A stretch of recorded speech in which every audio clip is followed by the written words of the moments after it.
আসসালামু আলাইকুম, স্বাগত ইত্তেহাদ টিভিতে।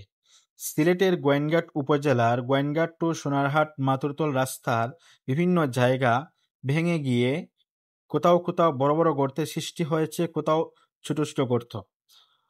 এতে যানবাহন সহ সাধারণ মানুষের চলাফেরা অনেকটা অনুপযোগী হয়ে ওঠে।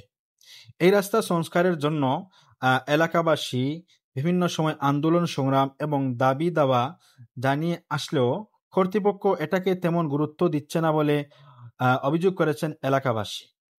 এই রাস্তা দিয়ে প্রতিদিন হাজার হাজার মানুষ চলাফেরা করেন এবং এটা হচ্ছে উপজেলার একটা গুরুত্বপূর্ণ রাস্তা, যেখানে পান্তুমাই পর্যটন এলাকা সহ গুরুত্বপূর্ণ স্পটে জায়গায় যাওয়া হয়।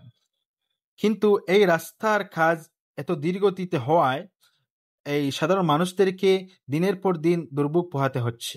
আজকের এই দৃশ্যটি আমরা ইত্তেহাদ টিভির ক্যামেরায় ধারণ করেছি, যেখানে আমরা দেখতে পেয়েছি মানুষের কষ্টের কোনো শেষ নেই। কিভাবে মানুষ এত কষ্ট করে তারা রাস্তা পার হচ্ছেন এবং গাড়ি ঘোড়া কতটা ঝুঁকিপূর্ণ অবস্থায় গাড়ি ঘোড়া চলতে হচ্ছে। অথচ এলাকাবাসী এখানে জানিয়েছেন যে এই কাজটি চাইলে দ্রুত করা সম্ভব হতো, কিন্তু কোনো এক কারণে হয়তো ধীরগতিতে কাজ চলমান থাকায় তাদের দুর্ভোগ এখনো পোহাতে হচ্ছে।